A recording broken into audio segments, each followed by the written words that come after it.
1000 કરોડથી વધુ રકમ જાહેર કરનાર મહેશ શાહ અમદાવાદમાં અનેક ચોંકાવનારા કર્યા ખુલાસા। અમદાવાદ જિલ્લાની તમામ શાળાઓને ચેક, ક્રેડિટ, ડેબિટ કાર્ડથી ફી ભરવાનો જિલ્લા શિક્ષણ અધિકારીનો આદેશ। મનમાની કરી શાળા સામે થશે કાર્યવાહી। વડોદરામાં ભાજપના નેતા પર ફાયરિંગ કરનાર 3 શખ્સોની ધરપકડ। મુકેશ મિશ્રા સહિત 3 શખ્સો ઝડપાયા। ગ્રામીણ વિસ્તારમાં લોકોને 100 વારનો પ્લોટ આપવાનું સરકારનું આયોજન। સીએમ વિજય રૂપાણીએ કહ્યું 2011ના આર્થિક સર્વે અનુસાર પ્લોટ અપાશે। મુંબઈમાં બાર ડાન્સર સાથે ઠુમકા લગાવનાર વિશાલ ટંડેલનો ખુલાસો। કહ્યું જૂના વિડીયોને વાયરલ કરી છબી બગાડવાનો વિરોધનો પ્રયાસ।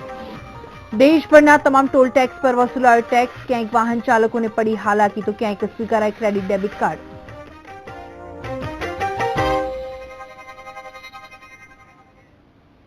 નમસ્કાર, સૌરાષ્ટ્ર ન્યૂઝ સાથે હું છું ભૂમિ। સમાચારની શરૂઆત કરીશું મહત્વપૂર્ણ સમાચારથી। તો મહત્વના સમાચાર સામે આવી રહ્યા છે। મહેશ શાહ અંગે સીએમ વિજય રૂપાણી દ્વારા નિવેદન આપવામાં આવ્યું છે। સીએમ વિજય રૂપાણીનું નિવેદન સામે આવી રહ્યું છે। આટલી મોટી રકમ જાહેર કરી તે તપાસનો વિષય છે તેવું નિવેદન આપ્યું છે રૂપાણીએ। મહત્વપૂર્ણ બાબત મહેશ શાહ મામલે કાયદેસરની કાર્યવાહી પણ કરવામાં આવશે તેવું પણ નિવેદનમાં જણાવવામાં આવ્યું છે।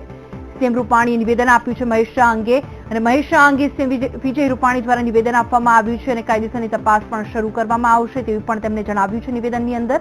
આટલી મોટી રકમ જાહેર કરી તે તપાસનો વિષય છે।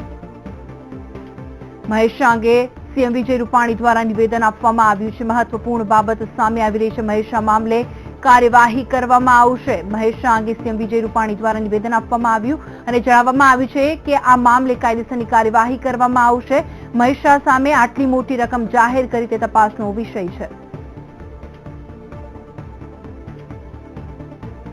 મહેશ શાહ મામલે કાયદેસરની કાર્યવાહી હાથ ધરવામાં આવશે। સીએમ વિજય રૂપાણી દ્વારા મહત્વપૂર્ણ નિવેદન આપવામાં આવ્યું છે। જે રીતે મહેશ શાહ અંગે સીએમ વિજય રૂપાણીનું નિવેદન સામે આવી રહ્યું છે, મહેશ શાહ સામે કાયદાકીય કાર્યવાહી પણ કરવામાં આવશે। આટલી મોટી રકમ જાહેર કરી તે તપાસનો વિષય છે તેવું નિવેદનમાં જણાવવામાં આવ્યું છે। સીએમ વિજય રૂપાણી દ્વારા કહેવામાં આવ્યું છે મહેશ શાહ મામલે કાયદેસરની કાર્યવાહી કરવામાં આવશે।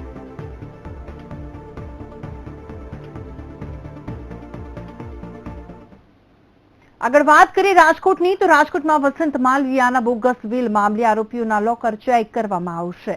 જ્યારે વિશાલ શાહ, કમલેશ જાની સહિતના આરોપીઓના લોકર ચેક કરવામાં આવ્યા છે। તો આ મામલે આરોપીઓએ બોગસ સર્ટિફિકેટ ખાનગી હોસ્પિટલમાંથી મેળવ્યું હોવાનું બહાર આવ્યું છે।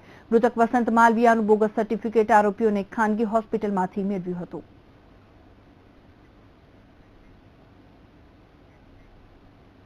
કુખ્યાત બલી ડાંગરના સાગરીતને લઈને સર્ચ ઓપરેશન હાથ ધરવામાં આવ્યું છે। રામનાથપરા વિસ્તારમાં મોસ્ટ વોન્ટેડ બલી ડાંગરનો સાગરીત અર્જુન ડાંગરને ત્યાં તપાસ કરવામાં આવી છે। ઉલ્લેખનીય છે કે ખંડણીખોર બલી ડાંગરને રાજકોટ ક્રાઇમ બ્રાન્ચે બેડી નજીકથી ઝડપી લીધો હતો। બલી ડાંગર સાથે તેના 3 સાગરીત પણ ઝડપાયા હતા।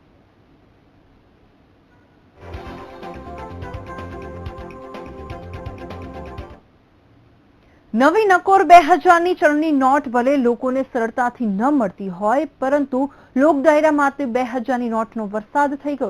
ક્યાં અને કેવી રીતે જોઈએ અમારા ખાસ અહેવાલમાં।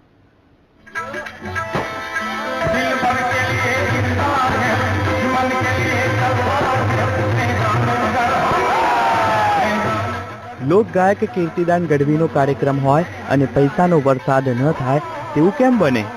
પાલનપુરના મુકેશ્વરમાં યોજાયેલા કીર્તિદાનના કાર્યક્રમમાં આ વખતે પણ રૂપિયાની રેલમછેલનો પ્રસંગ રચાયો। પરંતુ ખાસ વાત એ છે કે આ નોટોની છોડોમાં ઉડી રહેલી નવી નક્કોર નોટ છે રૂપિયા 2000ની, જે મેળવવા માટે કેટલાય લોકો ઘણા દિવસોથી હાલાકી ભોગવી રહ્યા છે તેવું કીર્તિદાને ખુદ પોતાના ભજન વચ્ચે લોકોને કહ્યું હતું।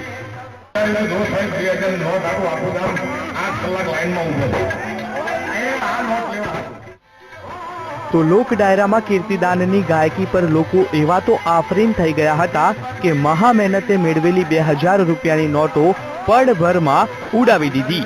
પરંતુ અહીં ધર્મ ભાવનામાં લોકોને નોટબંધી નડતી ન હોવાનું પણ કીર્તિદાને જણાવ્યું હતું। નિર્ણય અલગ વસ્તુ છે અને ધર્મની ભાવના એ અલગ વસ્તુ છે। જ્યારે દાન પુણ્ય કરવાની વાત આવે છે ત્યારે માણસની કેટલી ભાવના છે એની પર ડિપેન્ડ છે। માણસ લાખો રૂપિયા નિછાવર કરતા હોય છે, એટલે નોટબંધી અલગ વસ્તુ છે ને ધર્મની બાબતમાં જે રૂપિયા ઉડાડે છે, લક્ષ્મીનું અપમાન નથી આમાં સંગીત ઉપર કે ભક્તિ ઉપર રૂપિયા ઓવર જવાની વાત છે। એટલે એ નડશે નહીં ભાઈ, ગુજરાતને તો નહીં નડે। કારણ કે ગુજરાતની પરંપરા રહી છે વર્ષોથી. ગુજરાતમાં એવા લગભગ કેટલાય કિસ્સા છે કે ધર્મની બાબતમાં પોતાના માથાના બલિદાન આપે, પોતાની જાતના બલિદાન આપેના દાખલા છે. તો રૂપિયા સંપત્તિ લૂંટાવી એ તો ગુજરાતની પ્રજા વર્ષોથી ધર્મ માટે લૂંટાતી આવી રહી છે. એવું નથી કે લોકોને પૈસાની કદર નથી, પરંતુ જ્યાં વાત આવે ધર્મ અને ભક્તિની તો શ્રદ્ધાળુ પોતાની મહામૂલી સંપત્તિ પણ દાન કરી દેતા હોય છે. ત્યારે આ ડાયરામાં જમા થયેલા પૈસાનો હેતુ પણ સેવાનો જ હતો, પછી લોકો કેમ પાછા પડે? Bureau report, VTV news. Rajkot પોલીસના હાથે એક એવી ટોળકી ઝડપાઈ છે કે જે યુવાનોને યુવતી સાથે એકાંતમાં મળવા બોલાવતી હતી ને ચીટર ટોળકીને જુઓ જે યુવકો સાથે ફોટા પડાવીને પૈસા પડાવતી હતી. મોડસ ઓપરેન્ડીની વાત કરવામાં આવે તો આ ગેંગે સૌપ્રથમ યુવાનોને ફોન કરતી હતી અને યુવાનને એકાંતમાં મળવા માટે ઘરે બોલાવતી હતી અને ત્યારબાદ યુવાનોને ઘરમાં બોલાવી તેના ફોટા પાડી દુષ્કર્મની ખોટી ફરિયાદ કરતી હતી અને પૈસા પડાવતી હતી. એક યુવાનને આ ટોળકીએ શિકાર બનાવ્યો હતો અને તેની પાસેથી રૂપિયા પડાવી લીધા હતા, જેની જાણ યુવાનોને 2 ડિવિઝન પોલીસ મથકમાં કરતા આ ટોળકીને પોલીસે ઝડપી લીધી હતી. આ ટોળકી ગોંડલ ચોકડીથી નાસી જવાની તૈયારીમાં હતી. તે દરમિયાન જ પોલીસે આ ટોળકીના 7 શખ્સોને દબોચી લીધા હતા. હાલ તો પોલીસે ચીટર ટોળકીને ઝડપી પાડી તેની આગવી સરભરા કરી છે અને અન્ય કોઈ યુવાન સાથે આ ટોળકીએ ચીટિંગ કરી છે કે કેમ તે દિશામાં તપાસ શરૂ કરી છે. આ લોકો મોડસ ઓપરેન્ડીમાં એવું કે ત્યાં એમને કોન્ટેક્ટ કરે કોઈ બી મોબાઈલ થ્રુ, અને મોબાઈલ થ્રુ કોન્ટેક્ટ કર્યા પછી એમને એ ફગાણી જગ્યા જે વેવનાથવાળી જગ્યા છે ત્યાં બોલાવતા હતા. ત્યાં બોલાવીને પછી રૂમમાં આવે એટલે એમને છોકરી બતાવે એટલે પછી જ્યારે રૂમમાં જાય ત્યારે બીજા 2 જણા અંદર એન્ટર થાય અને ફોટા પાડી જાય અને પછી બ્લેકમેલ કરે અને પૈસા પડાવવાના રીતના તોડ કરવા માટેનો એક ધંધો કરતા હતા. જામનગરમાં જિલ્લા કલેક્ટર માકડિયાના અધ્યક્ષસ્થાને યોજાયેલી પત્રકાર પરિષદમાં જિલ્લા કલેક્ટરે બેંક અધિકારીઓનો ઉધડો લીધો હતો. કેન્દ્ર સરકાર દ્વારા ₹500 અને 1000ની ચલણી નોટોના રદ કરવાના નિર્ણય બાદ લોકો પરેશાની ભોગવી રહ્યા છે. આજ સુધી કોઈ સમસ્યાનું નિવારણ આવ્યું નથી. જામનગરમાં બેંક તરફથી લોકોને સમસ્યા વધતી જાય છે, ત્યારે બેંકના અધિકારીઓ અપૂરતી અને છણાવટ વગરના મુદ્દાઓની માહિતી આપતા હાજર કલેક્ટરે અધિકારીઓનો ઉધડો લઈ અને ખખડાવ્યા હતા. આ ઉપરાંત કડક હાથે કામ લેવા અને લોકોને તકલીફોનો સામનો ન કરવો પડે તેવી આકરી ટકોર પણ કરી હતી. કસ્ટમરને બીજી વખત ધક્કો બેંકમાં ન થાય અને ઘણી વખત કસ્ટમરને ગ્રાહકને એકાઉન્ટ ધરાવનારને પોતાનો વારો ન આવે અને પૈસા વગર પાછું ન વળવું પડે એ માટે ટોકન પદ્ધતિનો અમલ સખ્તાઈથી કડક રીતે થાય એવી અમે સૂચનાઓ બેંક મેનેજરની અને બેંક મેનેજરના સિનિયર અધિકારીઓને ખાસ કરી છે. એટીએમનું નેટવર્ક છે, અત્યારે આપણે 200 જેવા એટીએમ છે દરેક બેંકોના, તો એમાં જે કંઈ આપણે પોઝિશનના હિસાબે અત્યારે એટીએમ તો કોઈ બંધ હાલતમાં નથી, પણ due to want of case એના હિસાબે કદાચ બંધ હોય, ક્યારેક ચાલુ હોય ને પછી કેસ ખલાસ થાય બંધ થાય એવી પોઝિશન આપણે હાલની તારીખે પણ એ છે. સામાન્ય રીતે આપે સિંહને જંગલમાં અથવા તો ગામની સીમામાં જોયો હશે, પરંતુ આજે સિંહનો એક નવો જ અંદાજ સામે આવ્યો છે, જેમાં જૂનાગઢ દાતારના પગથિયા ઉતરતો સિંહ જોવા મળી રહ્યો છે. ત્યારબાદ ત્યાંથી તે જંગલની જાળીમાં જતો જોવા મળી રહ્યો છે. મહત્વનું છે કે શિયાળાની ઋતુ શરૂ થતાં જ લોકો ગિરનાર ચડવા જતા હોય છે, પરંતુ હાલ તો સિંહ દાતારના પગથિયા ઉતરતો જોવા મળી રહ્યો છે.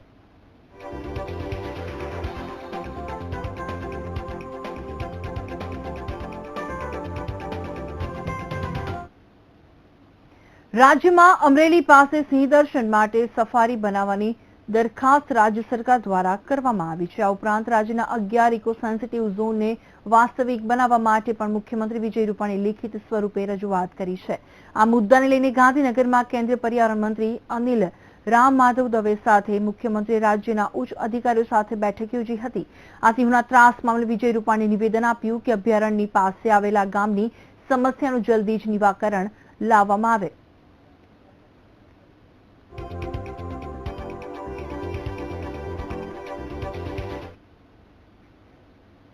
રાજ્ય અને દેશમાં ટોલ ટેક્સ વસૂલી પુનઃ શરૂ થઈ ચૂકી છે, ત્યારે ભાવનગરની મુલાકાતે આવેલા કેન્દ્રીય મંત્રી મનસુખ માંડવિયાએ નેશનલ હાઈવે પર ટોલ ટેક્સને લઈને વિશેષ વ્યવસ્થા કરાઈ હોવાની માહિતી આપી હતી. સ્વચ્છતા અભિયાન અંતર્ગત કાર્યક્રમને લઈને ભાવનગર આવેલા મંત્રી માંડવિયાએ ટોલ ટેક્સને લઈને મીડિયાને માહિતી આપી હતી.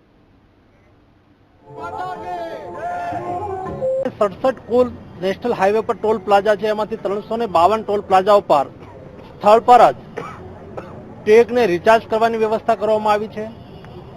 200 થી વધારે ટેક્સ ભરવાનો થતો હોય ત્યાં 500 ની જૂની નોટો ચલણમાં ચાલુ રાખવામાં આવી છે, લેવામાં આવશે એ પ્રકારની વ્યવસ્થા કરવામાં આવી છે. નેશનલ હાઈવે પર યાતાયાતને કોઈ પણ પ્રકારનું અગવડતા ન થાય એના માટે એક NHIના અધિકારીને પણ ત્યાં ઉપસ્થિત રાખવામાં આવ્યા છે. જનરલ મેનેજર કક્ષાના અધિકારીને દરેક રાજ્યની અંદર કન્સલ્ટેશન માટે રાખવામાં આવ્યા છે. નોટબંધીની અસર ટ્રાન્સપોર્ટના ધંધા પર જોવા મળી રહી છે. જી હા, કોડીનારના અંબુજામાં આવેલી છબી ટ્રાન્સપોર્ટના મેનેજરને અમદાવાદ બાજુની ટ્રકો ન ભરવા મામલે ધમકી મળતા સનસનાટી ફેલાઈ જવા પામી છે. મેનેજરે પોલીસને આ બાબતે ફરિયાદ કરતા ટ્રાન્સપોર્ટ ઓફિસે પોલીસ કાફલા સાથે પહોંચી ગઈ હતી. લોકોમાં ચર્ચા છે કે કેન્દ્રીય મંત્રીનો પોલીસ પર ફોન રણકતા પોલીસ દોડતી થઈ ગઈ હતી. પરસોત્તમ રૂપાલાભાઈના સાહેબના કોઈ ટ્રક ચાલતા હોય એવું અમારે જાણમાં નથી આવેલું છે. આ તપાસમાં હાલ મંદી ચાલતી હોય અંબુજા કંપનીમાં અને ટ્રાન્સપોર્ટરને એનું પોતાનું ભાડું ન મળતું હોય તે લોકોનું કહેવાનું હતું કે અમારા સ્થાનિક ટ્રકો પહેલા ભરાવા બાજુ પડે, અમદાવાદ બાજુના ટ્રકોને તમે ન ડિલિવરી ઓર્ડર આપો, એ બાબતનો આ વિવાદ છે.